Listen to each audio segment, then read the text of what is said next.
None of these films make sense, but they're brilliant, strange, unforgettable, and more alive than most movies that follow the rules. Fantastic Planet doesn't present an alien world for spectacle.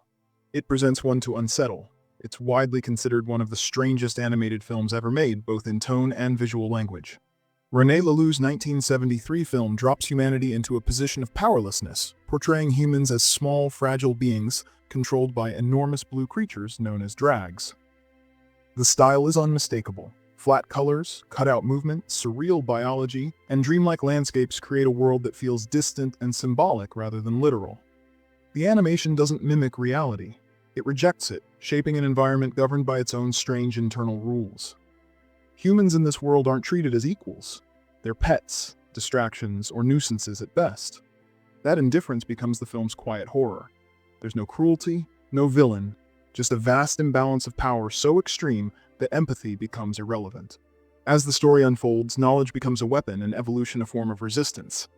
The more humans learn, the more the balance shifts. Fantastic Planet remains an allegory of domination and survival, using surreal imagery to explore oppression, adaptation, and the will to reclaim identity.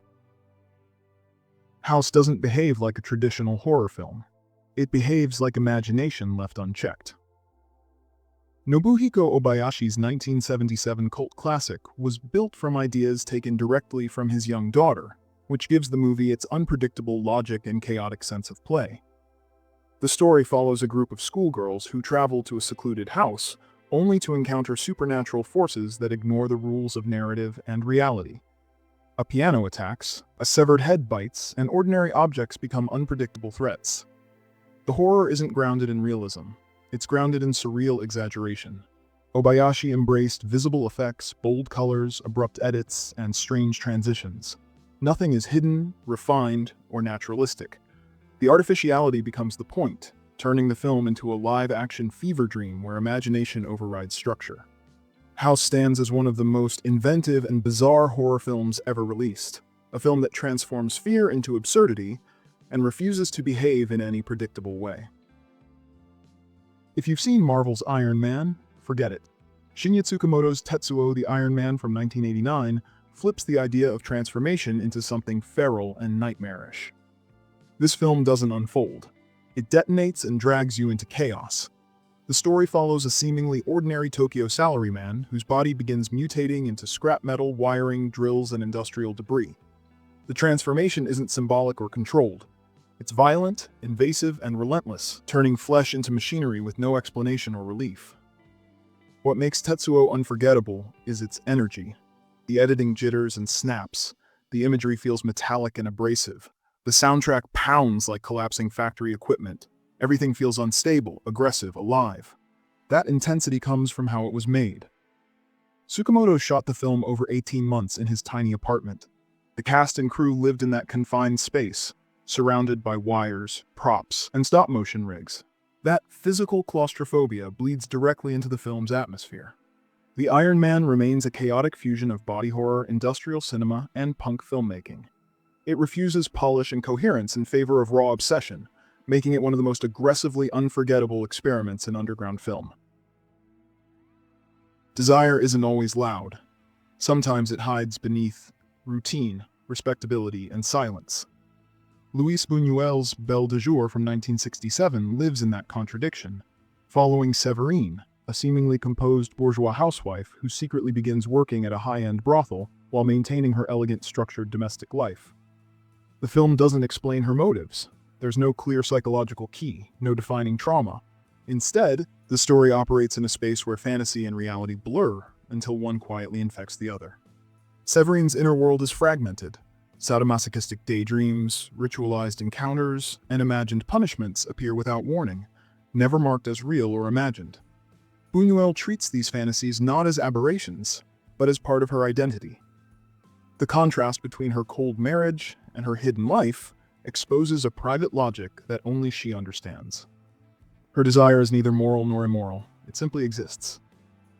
Belle de Jour remains a precise dismantling of bourgeois respectability, revealing how carefully curated lives can conceal untamed, unspoken longing beneath the calm surface. Dreams don't announce themselves. They just replace reality without warning. Satoshi Kon's Paprika from 2006 captures that sensation perfectly, where the boundary between waking life and the subconscious dissolves until there's no distinction left. The premise feels almost prophetic. A stolen device meant to access dreams begins leaking subconscious imagery into the waking world. As the boundary dissolves, logic falls apart. Characters drift between identities, settings shift without warning, and the film's rules rewrite themselves as quickly as they appear. One image defines that chaos, a bizarre parade of dolls, appliances, statues, and creatures marching endlessly through streets and hallways. It isn't symbolic in a single fixed way. It's dream logic, pure and unfiltered, overwhelming everything in its path. Paprika doesn't treat confusion as a problem. Instead, it reflects how modern life merges reality, imagination, media, and memory into one continuous flow. Genres collide, scenes shift tone instantly. The film becomes a living collage. Kon understood that dreams aren't meant to be interpreted step by step, they're meant to be felt. Paprika remains a visionary exploration of the subconscious, and one of animation's most fearless experiments in narrative dissolution. Naked Lunch was never meant to be a clean adaptation. David Cronenberg's 1991 film approaches William S. Burroughs' novel by dissolving the line between fiction, biography, and hallucination, creating a version of the story that feels like living inside the author's mind. The film follows Bill Lee, a heroin-addicted exterminator whose typewriter transforms into a giant talking insect demanding bug powder and confessions. The boundary between hallucination and reality dissolves immediately, and the film never offers a stable frame of reference. Cronenberg knew a literal adaptation was impossible. Instead, he created a cinematic space reflecting Burroughs' writing process, addiction, paranoia, and memory. The original book was so provocative it went on trial for obscenity, cementing its identity as something dangerous and untamable. Interzone becomes the physical shape of internal chaos. The talking typewriter isn't just surreal. It's the external form of creative torment, guilt, obsession, and dependency. By blending biography and fiction, the film shows confusion isn't a limitation. It's the point. Naked Lunch remains one of cinema's most uncompromising psychological translations, turning the fractured mind of a writer into a fully realized, unsettling world. There are films that creep under your skin not through plot, but through atmosphere, texture, and slow psychological pressure. David Lynch's Eraserhead from 1977 is exactly that kind of creation. Eraserhead is not a story you follow. It's a mood you endure. A mood defined by industrial dread, anxious stillness, and a constant unnerving hum that never lets your mind fully relax. The visuals feel bleak and claustrophobic, but what makes them unsettling is how personal they feel. The psychological terror of the film comes directly from how it was made. Lynch shot it over 5 years, often sleeping on the dark, oppressive sets, while obsessively refining the smallest sounds and shadows. That slow production bled into the final atmosphere. Every frame feels trapped, every silence feels suffocating. And that hum in the sound design, the one that never disappears, isn't just background texture. It's the externalization of Henry's internal state. The fear, the responsibility, the stagnation, the overwhelming anxiety of becoming a parent with no sense of control or readiness.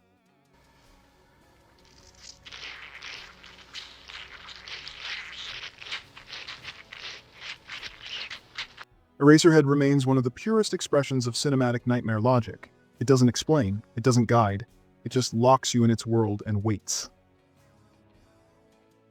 So we talked about Belle de Jour, how Buñuel just slipped those fantasies into Deneuve's life with no warning, no dream filter. The discreet charm of the Bourgeoisie is that same idea, but stretched over an entire dinner party. Polite society believes it's built on order, refinement, and stability. Luis Buñuel's The Discreet Charm of the Bourgeoisie from 1972 exists to pull that illusion apart with a quiet, calculated smirk. The premise is simple. A group of wealthy friends try to sit down for a formal dinner. Every time something stops them. A military operation, an unexpected death, a confession that spins out of control, or the slow realization that the moment they are living might be part of someone else's dream. The repetition is the structure. Each interruption chips away at their confidence, exposing how fragile their rituals and status really are. Buñuel is not interested in traditional storytelling. He is dismantling performance, etiquette, and the idea that wealth creates meaning or control. The surreal disruptions do not feel random, they feel precise, like a slow leak in the foundation of their self-image. Despite its strangeness, the film broke through globally and won the Academy Award for Best Foreign Language Film. The discreet charm of the bourgeoisie endures because it refuses clarity or resolution, exposing how hollow social sophistication becomes when the world stops playing along. There's a moment in film history where the Western stopped behaving like a genre and became something stranger, darker, and symbolic. Alejandro Jodorowsky's El Topo from 1970 is that moment. It starts as a seemingly straightforward Western. A lone gunfighter in black leather wanders a barren desert with absolute confidence and mythic presence. Then halfway through, the narrative fractures. The story abandons logic. Characters shift meaning. Religious symbols stack on top of one another. The film becomes a surreal, violent spiritual journey filled with marginalized figures and provocative imagery designed to confront rather than explain. The shock became the experience. Audiences didn't watch El Topo casually. They sought it out at midnight screenings, where mysticism, violence, and symbolism turned into a shared reaction. Those screenings felt more like rituals than movie showings. As the film spread through word of mouth, it caught the attention of major names in art and music, including John Lennon, who publicly praised it and helped push it into international underground consciousness. That kind of endorsement gave the film a strange legitimacy without ever making it conventional. El Topo survives because it refuses clarity and refuses comfort. It stands as a work of pure confrontation, reshaping underground cinema in a single blow. We already talked about El Topo, where Jodorowsky twisted the Western into something stranger and symbolic. With The Holy Mountain, he drops the genre safety net entirely and builds a full-blown cinematic ritual. This film truly operates like a cinematic ceremony. You follow a thief who acts as a stand-in for the audience as he connects with an alchemist and a group of wealthy figures. Together, they move through outlandish symbolic scenes meant to represent stages of spiritual awakening and personal dissolution. The chaos in the structure makes sense when you realize Jodorowsky wasn't simply using symbols. He was deeply invested in mysticism, studying with spiritual teachers, experimenting with psychedelics, and attempting to collapse the separation between cinema and spiritual experience. He intended to record an actual process of transformation. The camera wasn't just documenting fiction. It was part of the transformation itself. The film was bankrolled by John Lennon, which gave Jodorowsky total creative freedom. No oversight, no studio pressure, no compromise. The Holy Mountain stands as one of the boldest acts of cinematic rebellion ever made. Confusing films linger because they don't resolve. They challenge. If you want more strange cinema from deep in the archive, subscribe to VintageVerse and tell me which one stays with you.